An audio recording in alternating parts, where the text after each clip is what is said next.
Merci beaucoup pour la parole.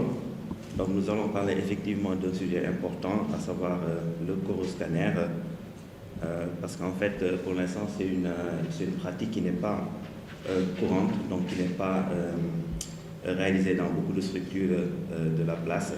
Donc, il s'agit d'une exploration non invasive des artères coronaires et du cœur, contrairement à la coronarographie qui, elle, est invasive. Donc, pourquoi, en fait, c'est une technique qui explore des artères qui sont de petit calibre, qui font entre 1 et 4 mm et qui sont mobiles au moment de l'exploration dû au battement cardiaque. Donc pour avoir en fait des images de bonne qualité, il faut que les scanners en fait puissent aller vite et puissent faire des coupes aussi fines que possible. Donc d'où l'intérêt en fait des progrès techniques, des innovations technologiques dont le but est d'améliorer la résolution spatiale et temporelle et en même temps de réduire l'irradiation. Aujourd'hui, le coroscanner ne se limite plus à l'analyse morphologique, mais propose également une analyse fonctionnelle. Et bien évidemment, en fait, c'est un examen qui doit se faire avec synchronisation cardiaque. Concernant les évolutions technologiques, juste à titre d'exemple, avec un scanner 64 barrettes, le temps de rotation du tube est de 400 millisecondes avec 64 images qui peuvent être acquises avec des épaisseurs de 0,5 mm. Si on passe à un scanner de 128 voire 320 détecteurs, le temps de rotation du tube est diminué pratiquement à 2, de 400 millisecondes à 250 millisecondes. Donc tout ceci concourt à l'amélioration de l'évolution, en fait, de la révolution temporelle. Donc voici le tableau qui résume un peu toutes les évolutions qui ont été faites depuis le scanner 4 coupes jusqu'au scanner 256 voire 320 coupes, et on voit qu'on se rapproche, qu'on essaie de se rapprocher un peu de la résolution spatiale de la coronarographie, également de la résolution temporelle, mais on n'y est pas encore. Donc la coronarographie reste l'examen de référence des artères coronaires. Toujours concernant les évolutions technologiques, il y a des scanners bitubes qui sont apparus, c'est-à-dire qu'on prend 2 tubes, chaque tube de 64 barrettes, positionnés dans la gantrie et de façon perpendiculaire. De ce fait, ça diminue également le temps de rotation et qui permet de couvrir un peu la masse cardiaque en un cycle, voire maximum 2 cycles cardiaques. Le scanner spectral à double énergie, en fait, c'est une émission de sources de rayons X différentes, d'accord? Ça permet de décomposer, en fait, des niveaux d'énergie afin de fournir des informations qui sont inaccessibles par les scanners habituels, notamment l'identification de certains matériaux, la composition des plaques d'athérome, mais également la concentration intramyocardique d'iode qui peuvent être le reflet indirect de la perfusion tissulaire. L'autre évolution technologique attendue, c'est le scanner à comptage photonique, où les détecteurs qui sont dans les scanners sont des détecteurs à comptage photonique, d'accord? Ce sont des détecteurs qui transforment directement le photon de rayon X. Ça permet de gagner du temps, donc augmenter la résolution temporelle, et également ça permet de diminuer l'irradiation. Donc c'est un scanner dont l'exploration coronaire va très bien bénéficier. Le scanner de perfusion 320 barrettes, qui propose véritablement tout en un, qui permet de faire de l'analyse fonctionnelle en faisant du stress, de repos ou après induction de médicaments, qui permet de mesurer ce qu'on appelle la FFRCT, c'est la fraction de réserve de flux, d'accord, qui est en fait un algorithme qui utilise les images de coroscanner et qui permet de quantifier le flux en aval d'une sténose. Parce qu'on tient à rappeler que le retentissement fonctionnel est indépendant du degré de sténose, n'est pas proportionnel au degré de sténose. On peut avoir un degré de sténose anatomiquement fonctionnel, mais qui n'est pas physiologiquement fonctionnel. Mais également, le scanner 320 barrettes propose également peut déterminer des zones d'infarctus myocardique et voire même évaluer le degré de transmuralité qui se fait classiquement en IRM en faisant des acquisitions tardives pour voir la rétention du produit de contraste. Donc des images de scanner de perfusion avec représentées ici sur une cartographie paramétrique qui montre ici un défect de perfusion sur un territoire de l'IVA. Et ça, c'est la FFRCT, d'accord? La FFRCT, actuellement, c'est un outil qui est validé, d'accord? Qui est validé, mais qui n'est pas à privilégier par rapport à la FFR coronarographie, qui est la technique de référence. D'accord? On peut l'utiliser en alternative, mais ce n'est pas une technique à privilégier. D'accord? Donc ça utilise des images de coroscanner issues d'une sténose sur une IVA moyenne. Donc l'algorithme de FFRCT, d'accord, en comparaison avec la FFR coronarographie standard qui montre que cette sténose sur l'IVA moyenne anatomiquement qui paraît significative, mais quand on applique l'algorithme, d'accord, c'est une sténose qui n'entraîne pas d'hypoprécision en aval, donc c'est une sténose qui n'est pas sur le plan hémodynamique significatif. Donc ça épargne à ce patient d'aller faire des tests d'ischémie d'effort ou bien même d'aller à la coronarographie. Donc concernant la technique, on va un peu en fait insister sur la technique parce qu'en fait il faut vous rapprocher des manips. C'est normalement des scanners qui sont faits en vacation, donc pas en urgence. Donc on a le temps de bien préparer dans le but est vraiment de réussir son examen. Donc dès la prise de rendez-vous, il faut dire aux patients d'éviter toutes les situations qui peuvent entraîner le rythme cardiaque, notamment la prise de stimulants. Les bêta-bloquants per os peuvent être prescrits à prendre 3 jours avant, mais là c'est en amont, c'est le cardiologue normalement qui doit les prescrire. Et si le patient arrive à la salle de préparation, le manip doit l'interroger pour voir tout ce qui est antécédents médicaux, pour éventuellement déceler des contre-indications à l'injection de bêta-bloquants. Il faut lui expliquer comment l'examen va se dérouler, il faut le mettre au calme, toujours dans le but et également qu'il évite de se stresser et qu'il augmente son rythme cardiaque. Il faut une voie veineuse de bon calibre, d'accord, habituellement au pied du coude, et un cathéter qui fait minimum 18 gauche. Et une fois qu'on a réglé tout ça, le patient est installé sur la table de scanner. Une fois qu'il est sur la table de scanner, on place les électrodes. Toujours étape très importante, les électrodes doivent être placées avec un contact osseux. Toujours. Pourquoi? Parce que si on le met avec un contact musculaire, il y a la conduction électrique qui existe dans les muscles qui peuvent altérer le tracé. Pas sur les poils, pas sur les tatouages, ni sur les cicatrices. Vérifier que le rythme cardiaque est stable. Faire un test d'inspiration. Le test d'inspiration, c'est quand le patient inspire et bloque. 5 à 7 secondes après, le rythme cardiaque diminue. Donc si le patient, vous l'insérez sur la table, il fait 65 battements par minute, vous lui dites inspirer, bloquer, 7 secondes après, le rythme cardiaque devient inférieur à 50 battements par minute. Donc on choisit un protocole en fonction de ce rythme cardiaque après inspirer, bloquer. On injecte des bêta-bloquants si le rythme cardiaque est supérieur à 65 battements par minute, privilégier les bêta-bloquants cardiosélectifs qui ont l'avantage de diminuer le rythme cardiaque et de le stabiliser. On peut mettre des dérivés nitrés sous forme de spray en sublingual, sous la langue, d'accord, 2 à 3 bouffées, qui auront l'avantage de dilater les artères coronaires. Donc ces dérivés nitrés, il faut les mettre 3 minutes avant le début de l'injection. Voilà comment on place les électrodes sur le patient, d'accord, toujours avec un contact osseux. Vérifier le rythme cardiaque, d'accord, vérifier la qualité, d'accord, du tracé ECG. Il faut bien identifier les 3 parties, l'onde P, le complexe QRS et l'onde S. Si le tracé n'est pas de bon calibre, pas de bonne qualité, le coroscanner ne sera pas de bonne qualité. Là, notre coroscanner à l'hôpital principal, avec le patient qui est inséré sur la table, les pieds en avant, les bras au-dessus de la tête, le monitorage cardiaque en face du manip qui le regarde et qui contrôle. L'injecteur double corps. Donc, concernant le mode d'acquisition, il y a 2 modes possibles. Donc, on peut faire une acquisition, ce qu'on appelle avec une synchronisation prospective ou bien une synchronisation rétrospective. La synchronisation prospective elle est privilégiée si le rythme cardiaque est inférieur à 65 battements par minute, et la synchronisation rétrospective si le rythme cardiaque est supérieur à 65 battements par minute. La différence entre les deux, c'est que la synchronisation rétrospective elle est plus irradiante, mais par contre elle offre plus de possibilités de reconstruction en fonction de la phase du rythme cardiaque. Donc quand on fait une acquisition rétrospective, on fait une acquisition pendant toute la durée du cycle cardiaque. Donc forcément, c'est pour ça que c'est un examen qui est irradiant, d'accord. Mais les examens de dernière génération sont dotés de ce qu'on appelle de modulation de dose. Même si on fait une acquisition rétrospective, la machine choisit par exemple de délivrer plus de quantité de rayons X dans les phases d'intérêt, qui est de 40 à 80%, et dans les phases qui ne sont pas des phases d'intérêt, la machine délivre moins de rayons X. Quand on fait une acquisition prospective, on choisit de faire une acquisition uniquement à une phase d'intérêt du cycle cardiaque.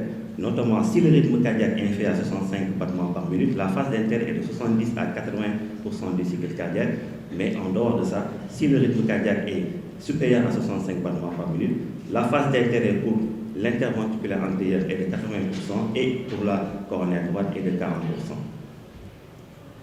Le protocole d'injection, il y a triple protocole.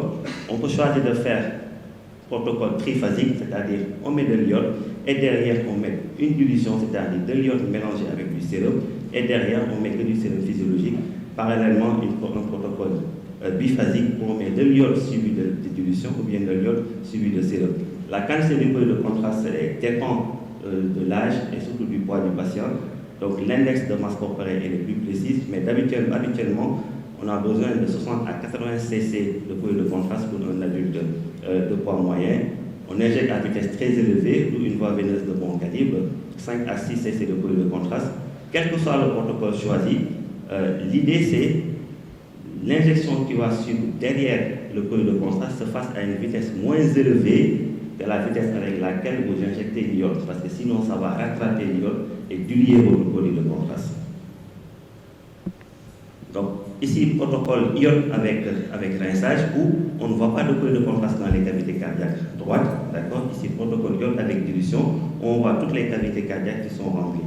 Les avantages, c'est qu'ici, on ne va pas pouvoir étudier les cavités cardiaques droites, mais ici, on va pouvoir étudier aussi bien les cavités cardiaques droites et les cavités cardiaques gauches. Dans tous les deux cas, on va étudier les artères coronaires. Avec ce protocole, il n'y a pas possibilité d'avoir des artefacts sur la coronaire droite, mais ici, il y a possibilité d'avoir des artefacts sur la coronaire droite. Donc, le choix du protocole d'injection dépend également de l'intérêt, en fait, de l'indication majeure du scanner.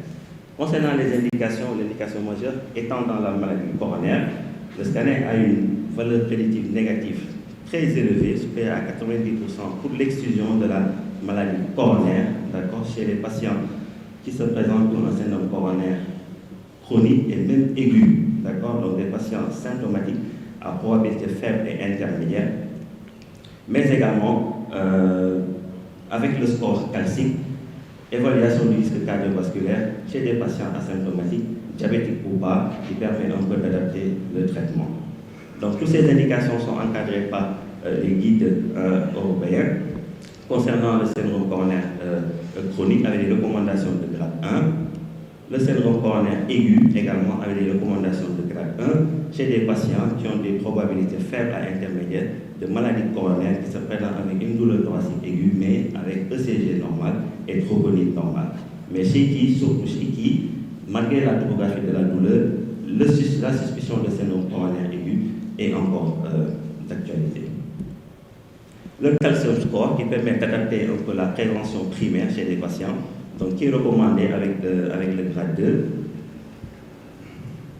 Comment ça se passe le calcium score? Le calcium score peut se demander dans le cadre d'un coroscanner, fait de façon systématique ou pas, en fonction des habitudes des centres, chez les patients qui ont plus de 40 ans ou pas, ou bien demander directement par le cardiologue évaluation du calcium score. Dans ce cas, on n'a pas besoin d'injecter. C'est une acquisition prospective qui est indépendante du rythme cardiaque, qui est faiblement irradiante, et le score calcique est calculé par la méthode d'Agaston, qui fait la somme de toutes les densités qui sont supérieures à 130 UH et qui fait une classification en fonction du score qui est absent, qui est discret, qui est modéré. Donc ici, des groupes de coroscanner, avec des classifications massives au niveau de la coronaire gauche, ici des classifications au niveau de la coronaire droite. Les autres indications, comme je disais, on fait un scanner coronaire mais également cardiaque, d'accord. Les autres indications étant les anomalies de naissance et de tragédie coronaire, l'évaluation post-thérapeutique, l'exploration des cavités cardiaques, mais également en cardiologie interventionnelle. Donc, juste pour illustrer l'intérêt du coroscanner en dehors de l'exploration des coronaires, ici des anomalies de naissance de la coronaire droite qui naît dans le sinus gauche et qui a un trajet entre les deux, l'aorte et l'artère pulmonaire, donc un trajet dangereux, dit maligne. Ici, il n'y a pas de coronaire gauche, d'accord, donc une coronaire droite qui est unique. Ici, un pont intramyocardique. Concernant le pont intramyocardique, la symptomatologie va dépendre non seulement de la longueur du segment artériel tunnelisé, mais également de la profondeur. Donc ici, évaluation de portage, coroscanner avec des reconstructions en 2D curviligne. Ici, on voit la coronaire droite native qui est bouchée. Ici, le pontage aorte coronaire droite. Ici, pareil, la coronale gauche native qui est bouchée. Ici, le comptage aorte marginale gauche. Ici, évaluation de stent sur le Nivea. À noter cet artefact de scintillement à l'intérieur de la lumière du stent qu'on appelle l'artefact de Blooming, qui peut empêcher réellement la visualisation nette d'une sténose intrastent. Donc, toujours les indications en dehors des coronaires. Ici, un thrombus intracardiaque au niveau de l'auricule gauche, donc masse hypodense arrondie bien limitée. Ici, un thrombus au niveau de l'oreille gauche au sein d'un matériel, d'un cathéter. Ici également, un myxome de l'oreille gauche, donc c'est une masse qui est hypodense, qui est implantée sur le septum interauriculaire avec l'image de l'échographie transorophagienne correspondante. Donc, on a une excellente résolution anatomique, d'accord, en dehors des artères coronaires pour étudier également toutes les anomalies qui peuvent être visualisées dans les cavités cardiaques. Concernant la quantification des sténoses, ça se fait avec un rapport, ce qu'on appelle le diamètre D3, qui est la sténose de référence au niveau de la plaque par la moyenne des diamètres de l'artère en amont et en aval. Donc ça donne un pourcentage de sténose, d'accord, qui est significatif quand c'est supérieur à 50% sur le tronc commun et 70% sur les autres segments. C'est la limite, c'est quand l'artère est inférieure à 1,5 mm, quand on a un stent, comme je vous l'ai montré précédemment, ou bien quand on a des calcifications qui ont tendance à majorer en fait les degrés de sténose. Pas de corrélation parfaite entre le degré de sténose et le retentissement fonctionnel. En plus de l'évaluation de degré de sténose, il faut évaluer la plaque. La plaque, elle est localisée dans quel segment de façon circonférentielle ou excentrée. La nature de la plaque qui peut être non calcifiée, mixte, fibreuse. La taille de la calcification, parce qu'une calcification inférieure à 3 mm, c'est une plaque qui est péjorative. L'étude du remodelage du vaisseau, le remodelage du vaisseau, c'est la surface de section à hauteur de la plaque par rapport à la surface de section de l'artère qui est saine. Donc, quand la surface de section à hauteur de la plaque est supérieure à la surface de section de l'artère sur un segment sain, on dit que le remodelage est positif. D'accord? Et la limite, c'est les artefacts dus aux calcifications et à la lumière en cas de stent. Tout ceci, c'est important, c'est pour dire quoi en conclusion? Il faut dire si la plaque est instable ou pas. Pourquoi c'est important? Parce que 75% des infarctus du myocarde sont dus à des plaques instables. D'accord? Et quels sont les critères d'instabilité? Une plaque lipidique, une calcification punctiforme, un remodelage positif et une plaque avec le signe de l'anneau de Servais. Si on a deux parmi ces quatre critères, la plaque est dite vulnérable. Le signe de l'anneau de Servais, c'est quoi? C'est ça. Donc, c'est coroscanner avec reconstruction de l'équilibre, d'accord, sur une artère circonflexe. Coupe axiale à hauteur de la plaque, on voit ici triple couche, la lumière centrale de l'artère qui est rétrécie, une couche intermédiaire hypodense, d'accord, et une couche superficielle fibreuse rehaussée qui est hyperdense. Donc ça, ce qu'on appelle le signe de l'anneau de Servais, c'est un critère d'instabilité, la coronographie qui confirme la sténose au niveau de la circonflexe, juste après le départ de la marginale. Donc les types de plaques, la plaque avec l'anneau de Servais, une plaque hypodense, une plaque avec des calcifications punctiformes inférieures à 3 mm, plaque vulnérable. Tout ceci, après avoir évalué le degré de sténose, après avoir recherché des critères d'instabilité de plaque, il faut faire un compte rendu qui a été standardisé, d'accord? C'est pour qu'on puisse parler le même langage avec les cardiologues. L'avantage, c'est toujours d'augmenter la spécificité du coroscanner. Donc, les degrés de sténose sont classifiés en fonction des scores qui vont de 0 à 5. Le 0, ça ne veut pas dire que c'est un examen qui n'est pas de bonne qualité par rapport aux autres standardisations d'organes. Ici, le 0, ça veut dire qu'il n'y a pas de maladie coronaire, et jusqu'au 5, il y a une occlusion coronaire. Pour augmenter la sensibilité de cette classification, on a mis des sous-groupes, d'accord? N, ça veut dire que le coroscanner n'est pas diagnostique. S, s'il y a un stent. G, s'il y a des comptages. Et V, comme je l'ai dit, important, s'il y a une plaque vulnérable. Donc, coroscanner, des illustrations de cette classification de 4 axes. Donc, pas de sténose, pas de maladie coronarienne, d'accord? Donc, coroscanner avec des reconstructions en verre surfacique. Coroscanner avec des reconstructions en 2D tubules qui montrent des artères parfaitement saines. Toujours radioanatomie normale, d'accord? Donc, cadras 0, pas de sténose coronaire, une artère coronaire droite avec ses différents segments, une artère interventriculaire antérieure, une artère circonflexe et des artères, le réseau droit et gauche qui sont déroulés avec ces reconstructions en 2D turbulées. Toujours des reconstructions en verre, qui permet de voir des artères normales, d'accord, le réseau gauche, d'accord, divise en artère circonflexe, en artère interventriculaire antérieure avec les diagonales, le réseau droit, l'artère coronaire droite avec une marginale droite. Donc l'artère coronaire droite sillonne le sillon auriculo-ventriculaire droit. Un cadras 1, sténose entre 1 et 24%. Un cadras 2. Un cadras 3 avec plaque vulnérable, d'accord. Cadras 3, sténose à 50 et 69% avec plaque vulnérable. Une sténose à 70%, d'accord, avec toujours une plaque punctiforme. Une occlusion de l'artère circonflexe avec la coronarographie de référence, ici après des obstructions de cette artère qui était occluse. D'accord. Et cette occlusion du marginal avec sur le scanner l'hypoperfusion dans le territoire inférolatéral, donc systématisé au niveau du territoire de la circonflexe gauche. Donc en conclusion, le rôle du coroscanner n'est plus à démontrer dans la maladie coronarienne. Avec les progrès technologiques, le scanner a vu ses indications élargies, proposant une analyse morphologique, mais également une analyse fonctionnelle. Merci pour votre attention.